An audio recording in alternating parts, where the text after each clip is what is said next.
Nabi Muhammad sallallahu alaihi wasallam melalui satu hadis riwayat Imam Ahmad memampatkan perjalanan umat ini ke dalam 5 babak. Ya. Sejak awal Nabi diutus sampai angin lembut nanti berhembus, perjalanan umat ini akan melalui 5 babak.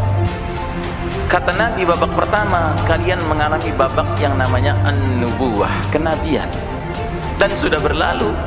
Babak kenabian tidak berlangsung lama, dia hanya berlangsung 23 tahun.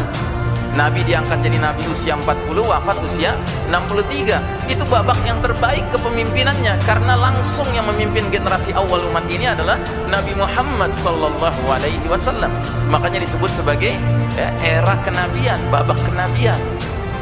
Ini babak kepemimpinan terbaik sepanjang sejarah umat manusia, bukan umat Islam saja. Karena Nabi kita bukan sembarang Nabi. Nabi kita adalah Sayyidul Anbiya wal Mursalin alaihi wassalam, penghulunya para Nabi dan para Rasul. Berarti ketika beliau menjadi pemimpin, itulah pemimpin terbaik sepanjang sejarah Bani Adam. Belum ada tandingannya. Ya bayangkan, hanya dalam tempo 23 tahun Nabi dengan para sahabat, generasi terbaik umat ini, diizinkan Allah mengubah wajah Jazirah Arab 180 derajat. Yang tadinya tenggelam dalam zulumatil jahiliyah, kegelapan jahiliyah, hidup di dalam naungan nurul Islam, cahaya Islam. Yang tadinya hidup di dalam dolalatis syirk, kesesatan syirik, hidup di dalam tegaknya tauhid. Masya Allah, hanya dalam 23 tahun, tidak ada seperempat abad.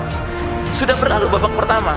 Terus datang babak kedua, kata Nabi, namanya apa? Namanya babak khilafatun ala minhajin nubuwah, babak kekhalifahan yang mengikuti metode kenabian dalam hal kepemimpinannya.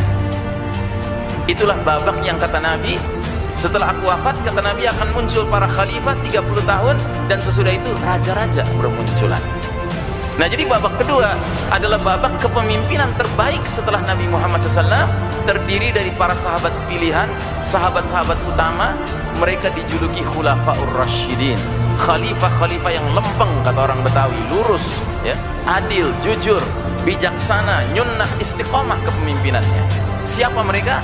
Abu Bakar As-Siddiq, Umar bin Khattab, Utsman bin Affan, Ali bin Abi Thalib, dan Hasan bin Ali. Berlalu babak kedua, sudah berlalu, dan itu generasi terbaik kepemimpinannya setelah kepemimpinan Nabi Muhammad SAW. Sudah berlalu, hanya berlangsung 30 tahun. Terus datang babak ketiga, kata Nabi, summa takunu mulkan na'adhan, lalu datanglah era raja-raja yang menggigit. Nah, apa yang terjadi di babak ketiga? Di babak ketiga sebenarnya jelas ada perbedaan dengan babak kedua, tetapi sambil ada perbedaan, ada kemiripannya juga. Apa kemiripannya, persamaannya? Persamaannya, di babak ketiga umat Islam memiliki pemimpin-pemimpin yang gelarnya nggak berubah, khalifah gelarnya. Dan kalau pemimpinnya julukannya khalifah, berarti sistem bermasyarakat bernegaranya namanya apa? Namanya apa? Khilafah, ya kan? Dan ciri khas khilafah yang paling utama apa? Allah dan Rasul. Rasulnya dijadikan top priority of obedience, ya, dijadikan ketaatan yang paling utama. Dan dalam bentuk nyatanya Al-Quran dan Sunnah dijadikan dustur, ya, konstitusi, ya. Itu jelas.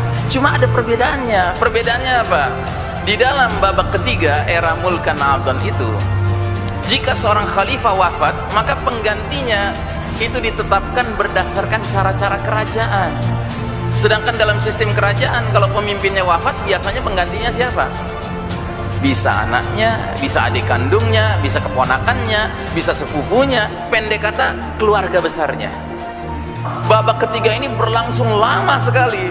Berapa lama dia berlangsung? 1302 tahun, Pak.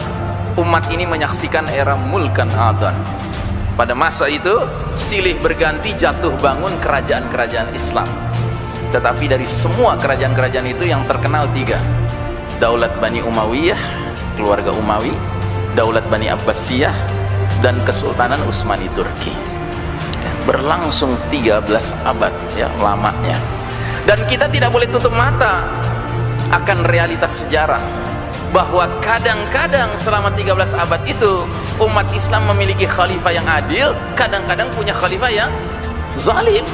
Nggak bisa kita tutup mata. Tapi sekalipun khalifahnya zalim, umat pada masa itu tidak berpikir berontak. Karena apa? Karena mereka memandang kezaliman khalifah itu sifatnya temperamen, karakter pribadi. Sementara secara sistem umat merasa aman dan nyaman dan tentram di bawah naungan kitabullah wa sunnah. Ngerti ya? Khilafah itu rumah besar kita, Pak.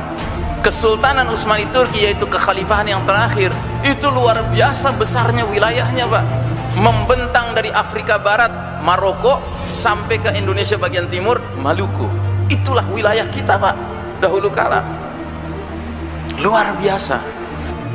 Jadi saudaraku rahimakumullah, terjadi peristiwa yang besar sekali. Karena apa? Karena babak ketiga itu berakhir ditandai dengan runtuhnya rumah besar kita, Pak.